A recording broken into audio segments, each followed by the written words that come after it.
Today we're making a heavy Polyend Tracker riff. Freebie.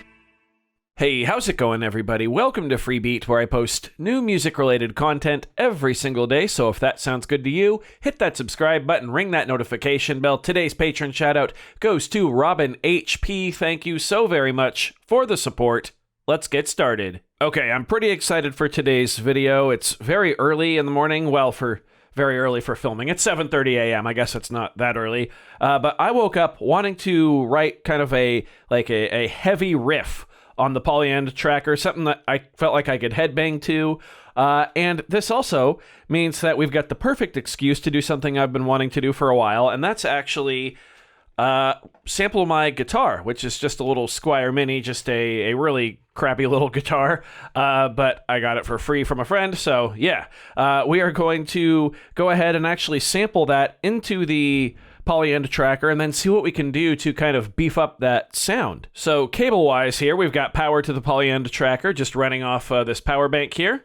We've got audio out from the Polyend Tracker going to my audio interface, and then we actually have this line in here which is coming from my audio interface from one of the different headphone outs. It's got its own output. I use the Zoom LiveTrack L12, which allows me to have different outputs with different mixes. So I actually have the guitar only routed to this output from my audio interface going into the interface, or going into the tracker here. So if we look at the sample recording screen here, we can see that if I pluck a string or two, we have signal coming through. By the way, I am not a guitarist, so bear with me.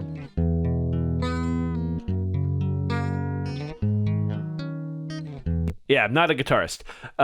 Anyway, what I want to sample, I think, is just a very basic E power chord here. Just like that. Nothing crazy at all. So, let's go ahead and do that. Okay, just like that, we've got our sample, so let's go ahead and crop it a little bit here. We can preview it. Sounds all right. Let's go ahead and zoom in, make sure that we really crop it properly here. Dial in our endpoint, dial in our start point. I'm just going to save it as guitar E. Cool. Save and load into project. So we now have that loaded in. Let's go to sample editor now and apply our normalize here. Okay. There we go. All right, there's our sample. Cool. So now I can do two different things. I can load the rest of my drum samples in and actually try to throw a riff down with this just kind of bare bones sample, or we can try to beef up the sample first and hope that that will maybe inspire the riff. So I think I want to go that direction. So let's go to sample playback here. I think I just want to keep it as a one shot, honestly.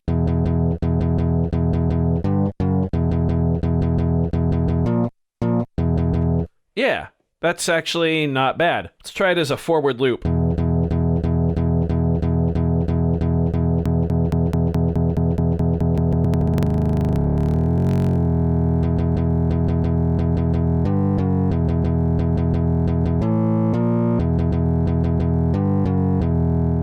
I kind of like that effect, actually. That's not awful. We can mess with our ADSR envelope set to volume, too, to actually kind of dial that in. It's kind of a cool effect. I'm going to leave it. Let's go instrument parameters. Here we can find things like our volume, panning, tuning, fine tune, and so forth. But what I'm after right now is effects. Let's put some overdrive on here.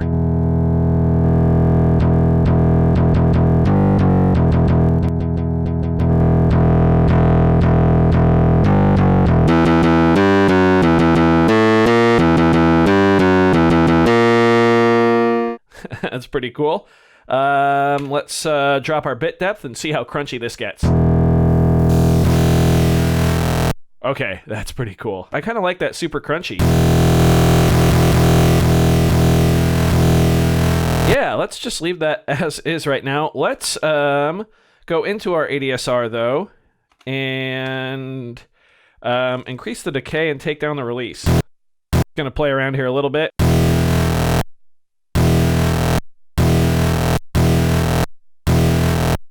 Yeah, I don't mind that. That's pretty good. Cool. What happens if we go into cutoff and put an envelope on that? Well, we do need to go to our filter first and enable it. Give us a little bit of resonance there. Okay, let's try to automate this filter with an envelope.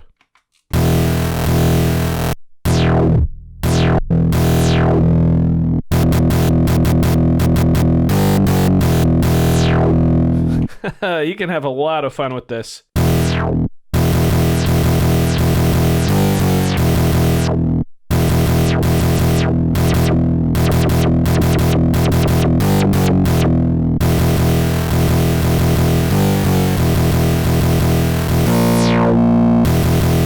Yeah, that's actually pretty sick.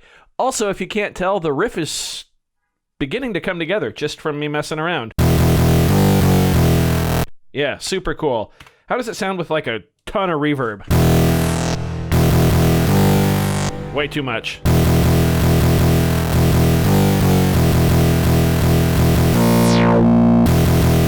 All right, we're not going to worry about reverb right now. What we are going to worry about, though, are some drums. So let's get some drums loaded in here, shall we? Going to go down to samples.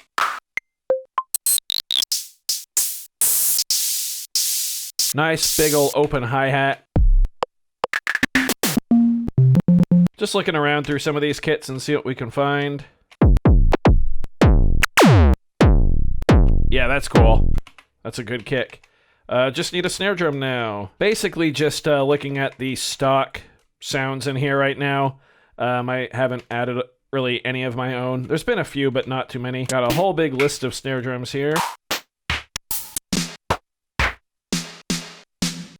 Ooh, that one's good. That one's good. Here's some acoustic stuff.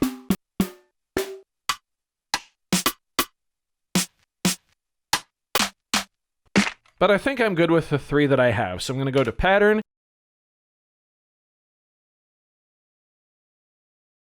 And what we're going to do now is actually create a new sample. So check this out. I'm going to go ahead and layer the 3 snare drums that we have on 3 different tracks. I'm going to select those, have a listen.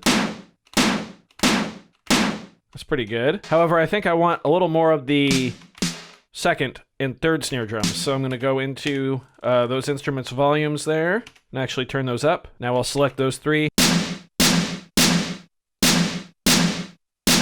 Yeah, that's super cool. So that's all 3 playing at the same time. We're going to go down to render selection. We're going to turn it into a new sample. I'm just going to leave it as that. Render and load. So now those 3 samples have been rendered into 1 sample, and that sample is already loaded into our track. So now we just have to go ahead and make our pattern. Let's get our kick drum here. Just going to go boom, ba, boom, ba. Super basic. And we're just going to go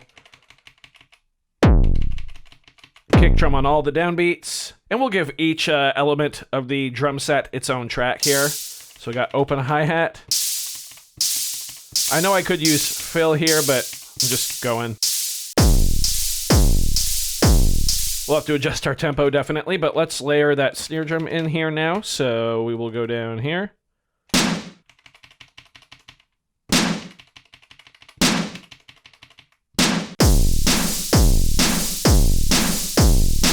Okay, I think that's going to work pretty well if we lower the tempo.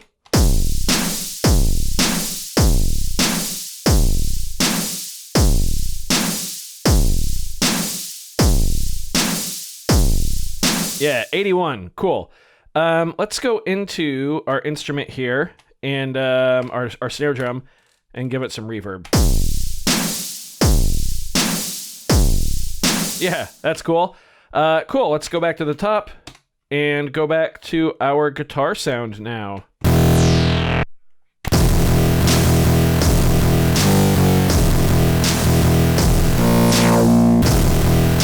Oh yeah, this is gonna be sick as hell. Let's bring the volume down on that.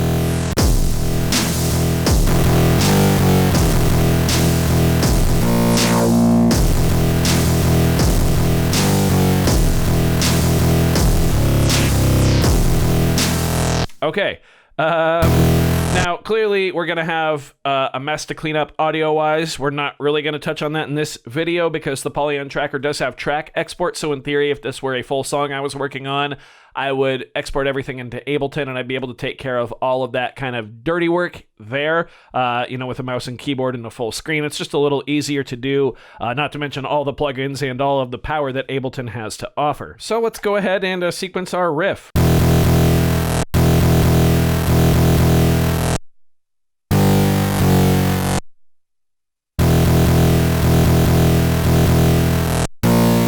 All right, let's hit play and have a listen.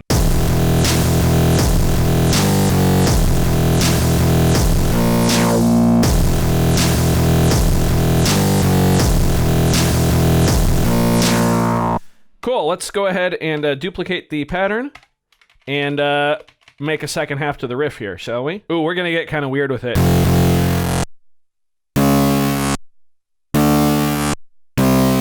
Yeah, here we go, let's have a listen.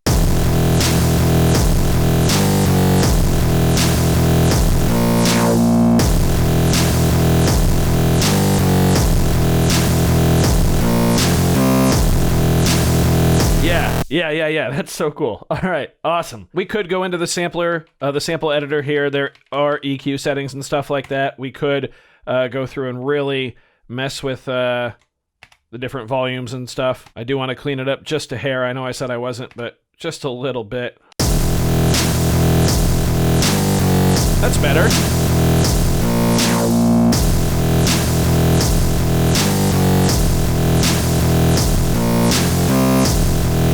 Yeah, super cool. So let's put a few finishing touches on our riff here. The guitar part, while the melody is cool, the actual sound itself is kind of robotic and just kind of sounds inorganic. So let's do something about that. So I'm going to go to the Effects 1 slot. I'm going to highlight the entire column here. We're going to click Fill. Then we're going to go to Note. So it's only going to fill with effects where notes are. We're going to come down here to Volume, and we're going to go Random. What we're hoping to do here is to use the Fill feature to assign each note a random volume. Now, they're not going to be too drastically far apart. Let's see here. We're at negative 4.32. Okay. So we'll go from 30 to 45. How about that? It's just going to be a very subtle difference that should help humanize this a little more. So we'll hit Fill. Let's have a listen now.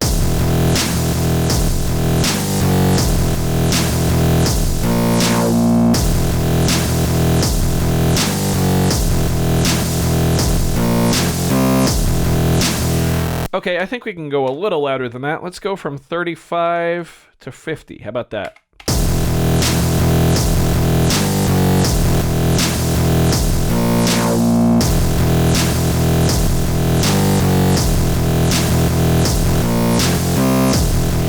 Yeah, we're getting a lot closer. Let's go from 38 to 47. How about that?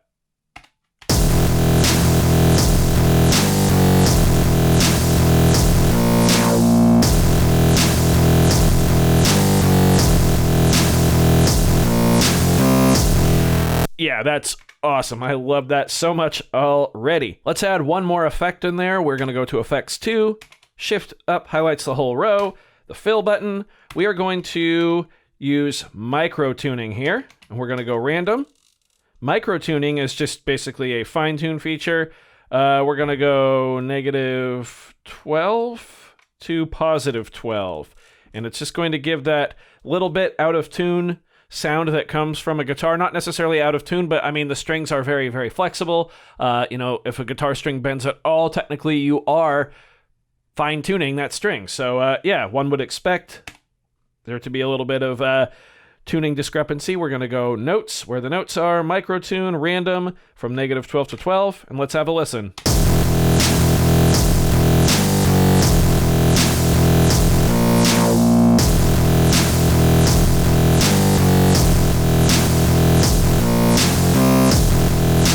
Yeah, that's so cool. The tuning is definitely a very, very subtle thing, but I promise you it is putting in a little bit of work. You know what's funny out of this whole thing?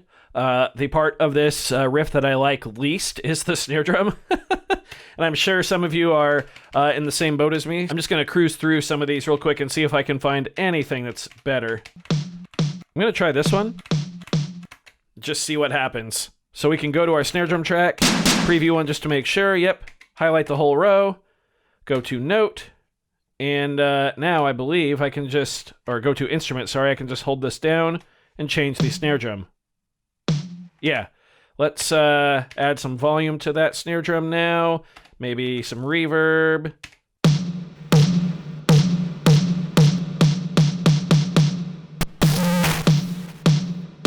Let's play around with it a bit here. High pass filter.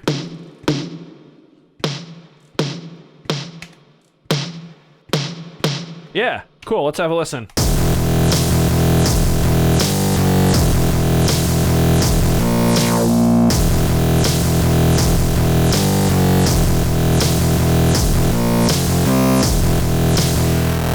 Yeah, that's so much better. All right, well, there we go. One heavy Polyend Tracker riff. I'm pretty happy with how this turned out. Definitely going to save it. Whoops, save it right now. Save as. We will auto-name this project here. Electric Activity. That's a beautiful name. I love the auto-name function on the tracker. Seriously, so cool. There we go. Our little pattern is saved, and I can come back and work on it whenever I want. I do hope you found this video informative or at least entertaining. If you did, be sure to leave a like on it. If not, you can always leave a dislike. That's okay too. Doesn't hurt my feelings. Just makes me try that much harder next time. Either way, be sure to hit that subscribe button, ring that notification bell. Thank you all so very much for being here. Thanks for watching. We'll see you next time. Bye.